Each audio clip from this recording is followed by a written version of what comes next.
पटना में नीट की तैयारी कर रही जहानाबाद की छात्रा की मौत मामले में पुलिस का दावा है कि इस पूरे कांड की नए सिरे से जांच और जल्द ही इसका सच सामने लाया जाएगा। एसआईटी के सदस्यों के साथ आईजी जितेंद्र राणा और एसएसपी कार्तिकेय शर्मा भी शंभू गर्ल्स हॉस्टल में पहुंचे। वहीं इस मामले में सियासत भी तेज है। सबसे पहले ये रिपोर्ट देखिए, फिर खबर तो समझिए।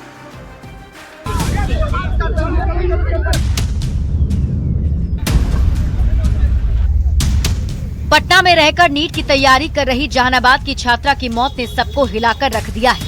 अब वो दुनिया में नहीं है, हम उसका नाम नहीं बता सकते, लेकिन उसे हमने नाम दिया है संवेदना। नीट छात्रा संवेदना की मौत को लेकर उसके घर वालों ने हॉस्टल, अस्पताल और पुलिस तक पर सवाल उठाए थे। प्रशासन के लोग, हॉस्टल के लोग और हॉस्पिटल के लोग, सारे लोगों ने पैसा खाया है, काफी मोटी रकम का पैसा खाया है, ऐसे बड़े लोगों के हाथ है। यही नहीं, शुक्रवार को प्रशांत किशोर ने छात्रा के घर जाकर परिजनों से मुलाकात की तो शनिवार को कांग्रेस सांसद अखिलेश सिंह ने मदद का भरोसा दिया।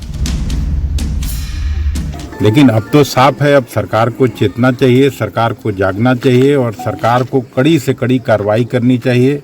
जो लोग भी इसमें संलिप्त हैं उनको फांसी की सजा हो। नीट छात्रा संवेदना के मौत मामले को लेकर सरकार भी काफी गंभीर दिख रही है। सरकार की ओर से आए कड़े निर्देश के बाद पुलिस एक्शन में है। एसआईटी के सदस्यों के साथ आईजी जितेंद्र राणा और एसएसपी कार्तिकेय शर्मा भी शंभू गर्ल्स हॉस्टल में पहुंचकर छानबीन की। उस कमरे को भी देखा जहां संवेदना रहती थी, उस कमरे को भी देखा जहां नीट छात्रा संवेदना रहती थी। पुलिस का कहना है कि नीट छात्रा संवेदना के घर वालों को हर साक्ष्य दिया जाएगा। शंभू गर्ल्स हॉस्टल से लेकर हॉस्पिटल तक के सीसीटीवी फुटेज भी आ गए हैं, जो घर वालों को दिए जाएंगे। पुलिस का दावा है आज से कल तक फॉरेंसिक रिपोर्ट भी आ जाएगी और पटना एम्स के फाइनल रिपोर्ट आने के बाद रविवार तक पूरे मामले का खुलासा कर दिया जाएगा। पुलिस मुख्यालय के द्वारा और सरकार के द्वारा मामला को पूरी गंभीरता से जांच किया जा रहा है और एसआईटी का प्रयास है कि जल्द से जल्द मामले को। हालांकि इस पूरे मामले में पहले जिस ढंग की संवेदनहीनता दिखाई गई, उससे पुलिस के ऊपर कई गंभीर सवाल खड़े हो गए थे। हॉस्टल संचालक और अस्पताल की डॉक्टर के साथ साथ पुलिस की थ्योरी तक संदेह के घेरे में थी। पोस्टमार्टम रिपोर्ट ने तस्वीर को काफी हद तक साफ कर दिया है। देखना होगा नीट छात्रा संवेदना के गुनहगारों को कब तक सजा मिल पाती है।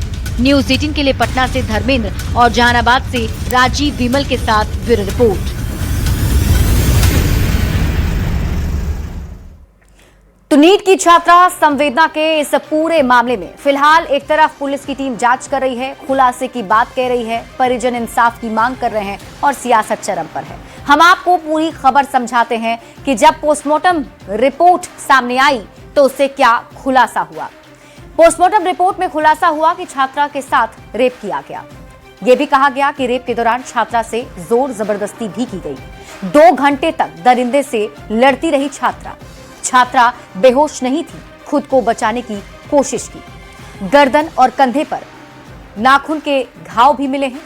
छाती और कंधे के नीचे कई खरोंच के निशान भी मिले हैं। पीठ पर किसी चीज से रगड़ने का नीला निशान भी है। प्राइवेट पार्ट में चोट जिससे ब्लीडिंग भी हुई। रेप कांड में 1 से ज्यादा लोग शामिल हो सकते हैं, यह खुलासा पोस्टमार्टम रिपोर्ट से हुआ है। अब आप सवालों के जरिए खबर को समझिए। शुरुआत में किसे बचाने की कोशिश हुई? ये सवाल इसलिए क्योंकि पहले इस यौन हिंसा से इनकार किया जा रहा था। पोस्टमार्टम रिपोर्ट के पहले ही आत्महत्या बताने की कोशिश आखिर पुलिस क्यों कर रही थी? ये सवाल पूछे जा रहे हैं। सवाल ये भी, पुलिस ने छात्रा के शरीर पर मौजूद जख्मों की अनदेखी आखिर क्यों की? अब एक बार फिर से पूरे मामले को देखते हैं कि कब क्या हुआ। देखिए, 5 जनवरी को घर से शंभू गर्ल्स हॉस्टल लौटी थी 17 साल की छात्रा और इसके ठीक अगले दिन 6 जनवरी को रात में संवेदना ने खाना खाया और कमरे में फिर सोने चली गई। ये पूरा घटनाक्रम हम आपको बता रहे हैं कि 5 जनवरी से लेकर के अब तक क्या कुछ इसमें हुआ है। और ऐसे में आप समझिए कि 7 जनवरी को फिर कमरे में बेहोशी की हालत में मिली थी और 7 से 10 जनवरी तक उसका इलाज चल रहा था और 11 जनवरी को उसकी मौत हो गई। हालांकि अब पुलिस की टीम, एसआईटी की टीम इस पूरे मामले की जांच पड़ताल कर रही है। देखना होगा आगे किस किस की संलिप्तता इसमें पाई जाती है। बढ़ते आगे और अब बात सीएम नीतीश कुमार की समृद्धि यात्रा की। सीएम नीतीश ने आज मोतिहारी को करोड़ों की योजनाओं की सौगात दी। सीएम नीतीश ने कहा, अगले 5 साल में 1 करोड़ युवाओं को नौकरी और रोजगार देने का लक्ष्य है और इसे पूरा किया जाएगा। सीएम नीतीश ने कहा कि जिन महिलाओं को 10,000 रुपए की राशि मिली है, उन्हें बिजनेस शुरू करने के लिए 2 लाख रुपए और दिए जाएंगे। ये रिपोर्ट देखिए, फिर खबर तो समझिए।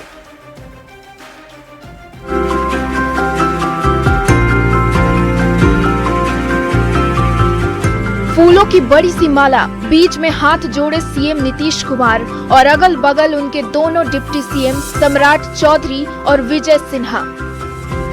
यह तस्वीर बिहार की एनडीए सरकार की मजबूती दिखाने के लिए काफी है। समृद्धि यात्रा के दूसरे दिन सीएम नीतीश कुमार मोतिहारी पहुंचे। सीएम नीतीश ने मोतिहारी को करोड़ों की योजनाओं की सौगात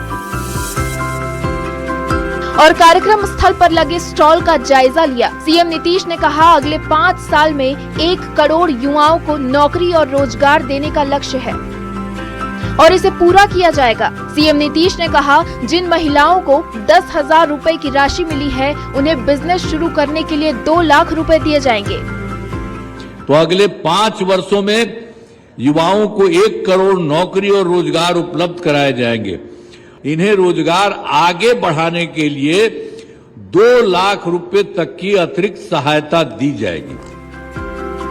चुनाव के पहले बिहार सरकार ने महिलाओं को रोजगार के लिए ये योजना लॉन्च की थी। 10-10 हजार रुपए दिए थे और जो अच्छा करेंगी उन्हें और 2 लाख देने का वादा किया था। नीतीश कुमार ने अपने उसी वादे को एक बार फिर मोतिहारी में दोहराया है। न्यूज़ 18 के लिए मोतिहारी से अवनीश के साथ ब्यूरो रिपोर्ट।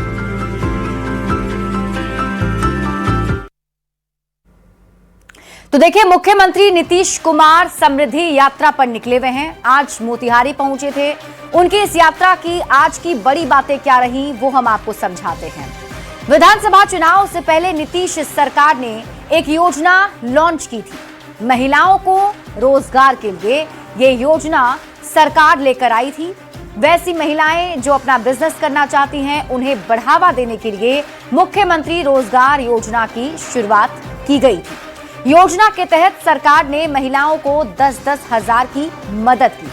सरकार ने फिर ये वादा भी किया कि जो अच्छा रोजगार करेंगी, उन्हें बाद में 2 लाख रुपए की और मदद दी जाएगी। योजना का महिलाओं पर जबरदस्त असर भी हुआ और महिलाओं ने एक तरफा एनडीए के पक्ष में वोटिंग की। बम्पर जीत के साथ बिहार में फिर से एनडीए की सरकार बन गई। अब एक बार फिर नीतीश कुमार यात्रा पर हैं। ऐसे में नीतीश कुमार ने अपने उस वादे को फिर से दोहराया। सीएम ने कहा कि जिन्हें 10,000 रुपए मिले, उन्हें 2 लाख रुपए भी मिलेंगे। महिलाओं को सशक्त करने के लिए सरकार मदद करती रहेगी और महिलाएं जो बिजनेस आगे बढ़ाना चाहती हैं, सरकार उन्हें 2 लाख रुपए की और मदद देगी। बढ़ते आगे बात अगली खबर की। बिहार के इथेनॉल प्लांट के सामने बंद होने की नौबत आने लगी है, जिस पर बिहार के उद्योग मंत्री दिलीप जायसवाल ने चिंता जताई। दिलीप जायसवाल ने कहा कि राज्य सरकार ने सारी बातों को केंद्र के सामने रखा है, अब इस पर विचार किया जा रहा है। सबसे पहले आप ये रिपोर्ट देखिए, फिर खबर तो समझिए।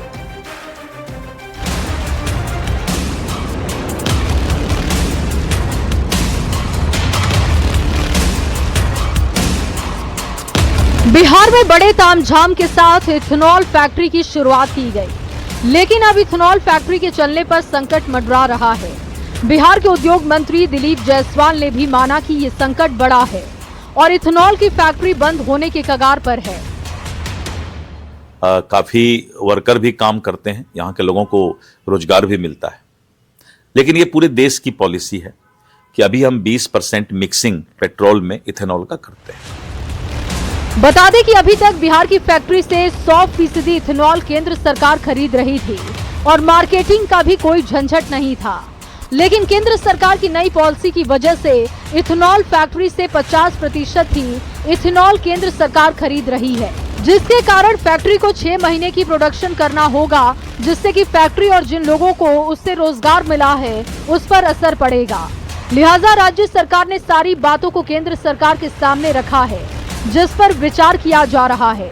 देखना होगा कि सरकार की ओर से क्या रास्ता निकाला जाता है। न्यूज़ 18 के लिए पटना से शैलेंद्र कुमार के साथ ब्यूरो रिपोर्ट। तो देखिए, बिहार में अब इथेनॉल फैक्ट्री जो है वो बंद होने के कगार पर आ चुकी है। ऐसी स्थिति क्यों बनी है, क्या है, सब कुछ हम आपको समझाते हैं। अब आप खबर तो समझिए, आखिर क्यों बदहाल हुई बिहार की इथेनॉल इंडस्ट्री। इथेनॉल खुले बाजार में नहीं बेचा जाता है, तेल कंपनियां ही इथेनॉल को खरीदती है।